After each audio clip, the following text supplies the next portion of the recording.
Hello and welcome to World Konnect. In the next half an hour, we bring you the news from politics, culture and entertainment from across the globe. We bring you closer to the events that shape our lives and experiences that narrate the story of our times. This is World Konnect, your window to the world. Let's first begin with the focus of the show. US presidential nomination race throws up presumptive winners in Trump and Clinton. Clinton much ahead despite loss to Sanders at Indiana. Trump marches on as Cruz and Kasich bow out. Uniting the grand old party is next big challenge. Wildfire ravages thousands of acres in Canadian city of Fort McMurray in Alberta. Nearly 90,000 forced to flee as government declares state of emergency. In Philippines, opinion polls show Trump of the East, Rodrigo Duterte as frontrunner in presidential polls slated for Monday. Five-cornered fight for the top office. Filipinos to vote in election for almost all the branches of government. North Korea hosts historic gathering in a generation. The meeting of ruling Workers' Party, the Congress is aimed at cementing the absolute rule of Kim Jong-un in the nation. And a tour to iconic Bolshoi Academy in Russia, imparting the grace and technique of ballet to students for over 2 centuries.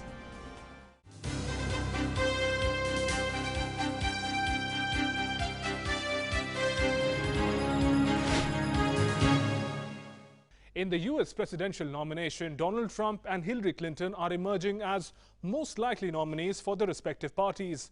Although underdog Bernie Sanders continues to challenge Hillary's rise and even managed to race ahead of her in the Indiana primary. Now that Trump has uprooted all his Republican competitors, his biggest challenge is to unite the grand old party.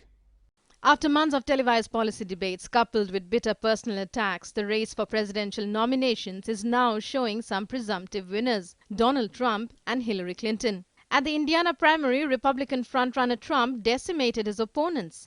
John Kasich's desperate bid to halt Trump's march through a pact with Cruz also failed. As Cruz withdrew after the Indiana washout, it was time for Kasich to pack his bags as well, clearing Trump's path to the Republican nomination. Trump's delegate count stands at 1,053. He needs to reach the 1,237 mark to win the Republican nomination. I really wish the primaries were not over. It's no fun this way. I want the primaries to keep going, but everybody's out. I'm the only one left. That's okay, right? Right? In the Democrat camp, underdog Bernie Sanders raced ahead of Hillary Clinton in the Indiana primary. However, the win will do little to change his delegate deficit to the former Secretary of State. As most likely candidates for the race to the White House, Trump and Clinton are now sharpening their attacks on each other. We have to win the general election. We cannot take Hillary Clinton anymore. Our next president has to meet 3 tests. Can you actually help families get ahead and stay ahead? Can you keep us safe? And can you bring our country together? Well, Donald Trump fails all 3 of those tests. Despite Trump's decisive victories, he now faces the biggest hurdle: to unite the fractured Republican Party. Delivering an early shock, House Speaker Paul Ryan has refused to support Donald Trump as the Republican nominee for president. The Bushes, America's most prominent Republican family, are also declining to endorse Donald Trump for president. Although Clinton is a likely Democrat nominee, losing Indiana may influence her performance in the upcoming 13 primaries and caucuses, including those in Nebraska, Washington, Oregon. She will have to deal with Sanders' attacks even while sharpening her attack on her real competitor to the White House, Trump. The only land convoy evacuating the Canadian city of Fort McMurray was disrupted due to 200 feet flames flanking the road. The blaze, the largest of 40 wildfires burning across the province of Alberta, forced the entire population of Fort McMurray to flee for safety and has threatened 2 oil sands production sites south of the city. The wind-whipped flames roared through forests and brush parched by a spring heat wave. The fire engulfed nearly 250,000 acres in Western Canada's energy heartland since erupting on Sunday. The administration has declared a state of emergency with evacuation work at war footing. Days ahead of President Dilma Rousseff's impeachment process, Brazil's Supreme Court removed the Speaker of the lower house of Congress on charges of obstructing a corruption investigation. Eduardo Cunha, a bitter rival of Rousseff, was key in engineering the process expected to oust the embattled Rousseff. The removal of Cunha was the latest in a series of political earthquakes in South America's largest country as it struggles with the sweeping corruption scandal and the worst recession in decades. The lower house of Congress, led by Cunha, had last month voted to impeach Rousseff. The Supreme Court voted unanimously to approve a request by Brazil's top prosecutor to strip Cunha of his influential post. He was accused of intimidating lawmakers and obstructing an investigation into charges that he held undeclared bank accounts in Switzerland. Cunha has said he would challenge the decision. As Speaker, Cunha stood third in the line of presidential succession. He would have become second if the Senate, as expected, decides to try Rousseff for alleged budget irregularities. But had Cunha's removal come few days before, it would have really helped Rousseff, whose impeachment process begins on Wednesday. Once the Senate begins the process, Rousseff will be suspended for 180 days. Rousseff's deputy, Michel Temer, will take over for the period, and if the Senate votes to sack President Dilma, Temer will become full-fledged leader of the country. Dilma Rousseff has vowed to fight on against all odds.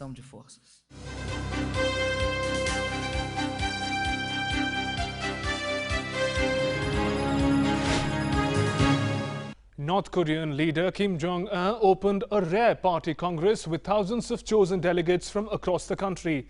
At the Congress, Kim Jong-un said his country had achieved great success with the recent nuclear weapons test and rocket launch of a space satellite. For one of the most secretive countries in the world, this Congress may be another propaganda to reinforce the cult of Kim Jong-un, especially among the ordinary people of North Korea, and further his nuclear ambitions. For North Korean leader Kim Jong-un himself, the ruling Workers' Party Congress is the first in his lifetime. He was not even born when the last meeting took place in 1980.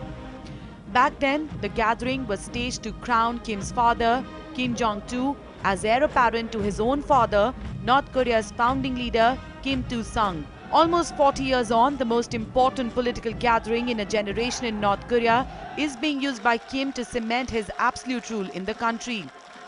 The Congress is also expected to confirm as party doctrine Kim's policy of pursuing nuclear weapons in tandem with economic development. A new generation of leaders is also expected to be named.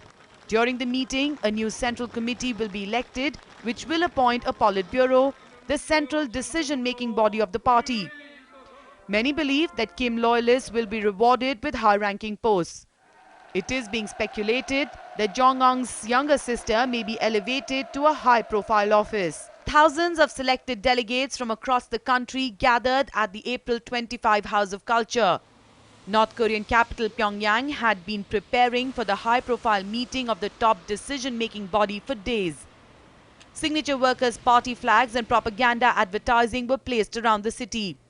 Weddings or funerals and travels in and out of Pyongyang were temporarily banned in the run-up to the meeting. Preparing for the Congress also involved mobilizing the entire country in a 70-day campaign that New York-based Human Rights Watch denounced as a massive exercise in forced labor. Known for its secretive way of working, Pyongyang also kept key details of the meeting hidden. No one knew the exact time of the meeting till the last minute, and the clarity about the duration was also missing.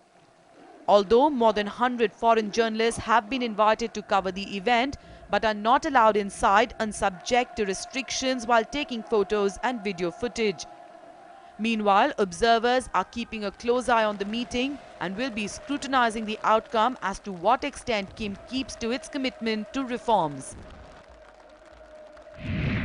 Besides the United States, another country that is witnessing buzz around its presidential polls is Philippines.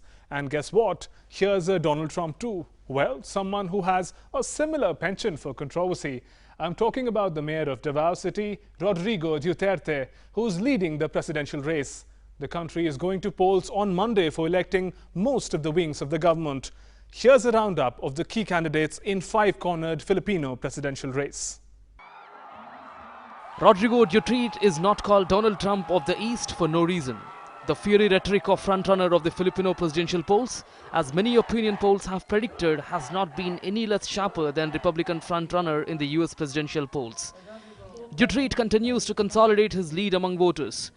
71-year-old Duterte has been the mayor of the southern city of Davao for 2 decades and is credited to drastically reduce crime.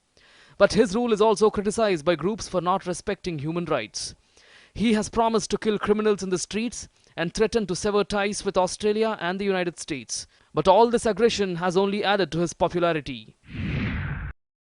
Youngest of all the top post contenders, 47-year-old Senator Grace Poe has been rated second in the race by surveys.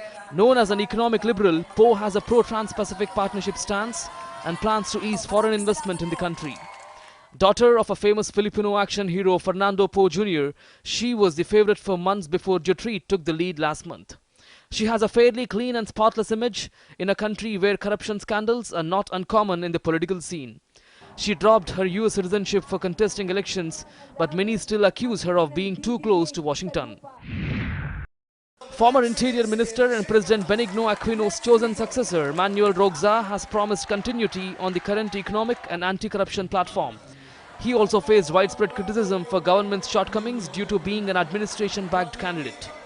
Current Vice President Jejomar Binay is also trying his luck for the top office. The 73-year-old failed to win President Aquino's trust. He has promised to work more closely with China, a shift away from his boss. Leader of the main opposition party, Binay has promised a pro-poor campaign and expanding the government's conditional cash transfer program to cut poverty.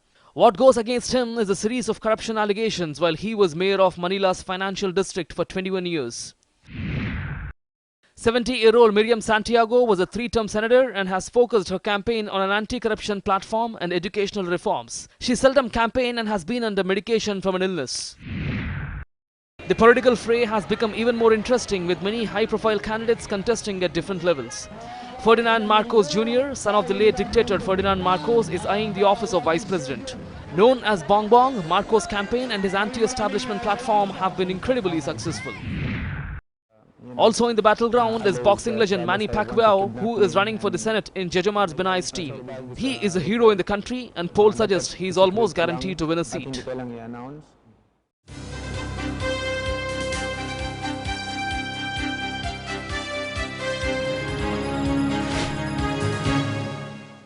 Sadiq Khan became London's first Muslim mayor, defeating Conservative Zach Goldsmith. The Conservative challenger attempted to link him to extremism. Son of a bus driver, Khan has secured a much-needed win for his opposition Labour Party. In the short victory speech after the results, Khan said he was proud that London chose hope over fear and unity over division. The Labour lawmaker replaces Conservative Boris Johnson, who held the post for 8 years. Is presidential form of government going to replace the parliamentary democracy in Turkey? Well, President Erdogan is certainly consolidating his office. Meanwhile, Prime Minister Ahmed Davutoglu has resigned, and not without pledging loyalty to his president. Only time can tell the implications of this political upheaval as the country continues to battle surge in terrorist activities and faces the brunt of European migrant crisis. That he was stepping down from his role as the country's prime minister. Davutoglu also said he will no longer be the leader of the country's ruling AK party. The party will now hold an extraordinary congress in the coming weeks to select a new leader. Erdogan wants an executive presidency in Turkey to replace the current parliamentary system. Reports suggest that the prime minister's lukewarm support to this move might have led to the difference of opinion between the two leaders. Davutoglu's decision to withdraw will now strengthen President Tayyip Erdogan's position. But the Turkish PM undertook to downplay these reports and pledged his support to Erdogan. Once again, I would like to reiterate that regardless of any developments, I will keep my word. My loyalty to our president will continue until the last breath I'll breathe. Nobody has or will hear a single word against our president from my mouth. Everybody should know that, and I would never let people exploit this matter. The main opposition leader, however, said the Prime Minister's exit amounts to a coup by President Tayyip Erdogan and called all in favor of democracy to resist this. I should sadly express that the Turkish Prime Minister paved the way for authoritarianism by surrendering to May 4th palace coup. However, the right thing to do in favor of democracy was to defend the duty he was commissioned for by 23 million people. With the recent surge of militant attacks in the country, the Kurd issue heating up, and the migrant crisis deal signed with the European Union, Turkey will now have to deal with crucial political change. In an impassioned speech to party faithful, Turkey's President Tayyip Erdogan slammed the European Union on Friday, saying his country would not change terrorism laws to suit the requirements of a migration deal. His fiery speech will be a blow to any hope in European capitals that it might be business as usual with Turkey after Prime Minister Ahmet Davutoglu, the outgoing PM, negotiated the migration deal with Europe and had largely delivered on Turkey's commitments so far.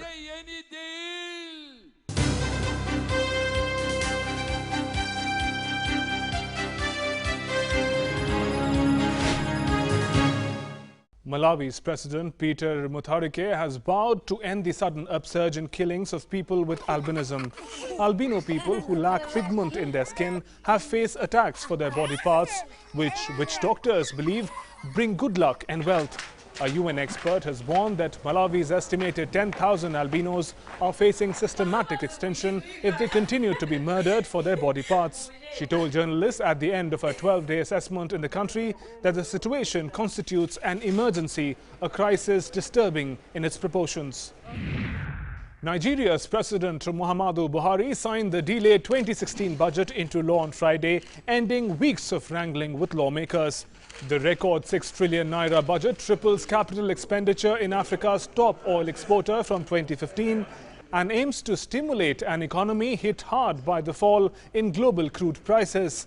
Nigeria is facing its biggest economic crisis for years after oil revenues slumped along with global crude prices. Now let's take a look at major happenings catching attention around the world.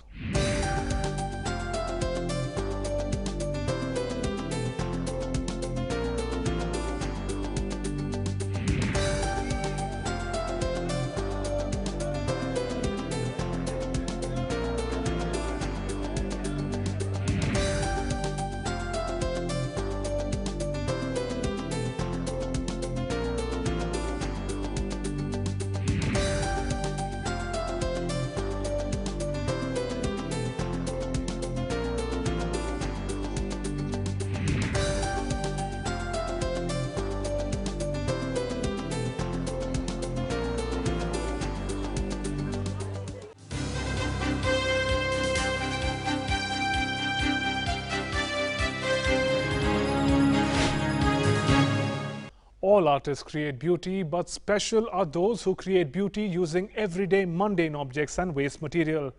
This is the story of 25-year-old Peter Shimer from Uganda. His talent is not dependent on expensive raw material or exotic paints to express itself. Take a look. Art is a costly profession. One does need to have the right paints, materials, pens and brushes to get the creativity of the mind imprinted on physical artifacts. Not for Peter Shimer from Uganda. The 25-year-old artist uses locally available materials to save on production costs. The end products, usually made of paper, are certainly worth a stare. It's not bulky because it's paper. I'm using a cheap material which can be get in every part of the world. That is paper, because everywhere they use paper. And I'm also getting it at a cheap cost compared to wood. In a consumerist world where everything is packaged and then wasted, Peter took upon himself to make something beautiful out of rubbish. To top it all, there is nothing simple or ordinary about Peter's art. The Ugandan uses all to cut, curve and rip pristine details onto his works. I try to get themes that can touch someone, because if you look at this lady is pregnant, holding a baby, and holding fetching firewood. So if someone has ever passed through this experience, and you will be, or a lady, any lady, or any man that has a mother will be touched Peter started out art as just a hobby and later went on to do a degree in industrial art and design at Kyambogo University. Now, Peter runs an art workshop called Chapter Creations. Though he has worked with many projects, he is particularly proud of the current task he does for a kindergarten school 4 kilometers from the country's capital, Kampala. Peter now hopes his work gets recognized by the local and international markets.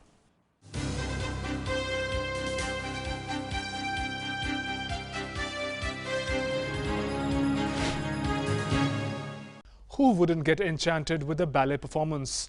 Today we take you to the legendary Bolshoi Academy in Russia. Although this 240 years old is like any other school with rigorous curriculum for students, dance and music is given priority. With years of hard work and dedication, they help transform young dancing talents into graceful ballet performers. The ultimate dream of every ballet aspirant is performing in the Bolshoi Ballet in Moscow. Dressed in identical clothes, hair tied in tight buns, girls striking an elegant pose. The Bolshoi Academy in Russia churns students to achieve this great aspiration of theirs. The academy boasts a 240-year history. The teaching methods, full of rich culture, focuses on the strengths of an individual and combines music and expressions. Our school has deep traditions. It has existed for 3 centuries already. It's one of the oldest schools in Russia. Many great dancers who featured in theatre scenes all over the world studied here. For students after 15 years of age, the focus is almost exclusively on ballet.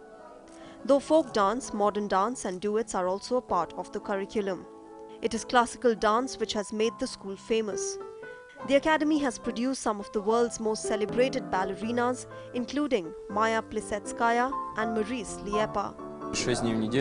There are a lot of modern dance shows in Russia and abroad, but there are only few world-famous classical dancers. I would like to do my bit in classical ballet. The students have to attend rigorous classes from 9 in the morning till 6 in the evening, then end the day with solo practice. Added to that is the homework, which is not any less. But that does not in any way deter trainees from all over the world to join one of the best dance schools in the world. It's more different. I feel for me it requires a lot more effort and a lot more mental preparation.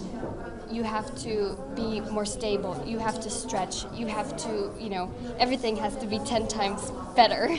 The little secrets of Russian ballet, the most rigorous techniques of the twirling and swirling graceful dance form, all put together, the Bolshoi creates all that dreams are made of.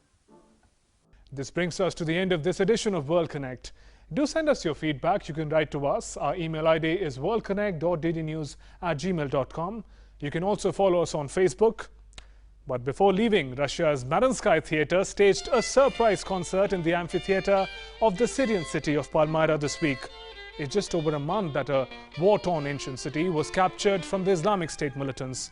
Here are some glimpses. Take a look. Thanks for watching. Goodbye.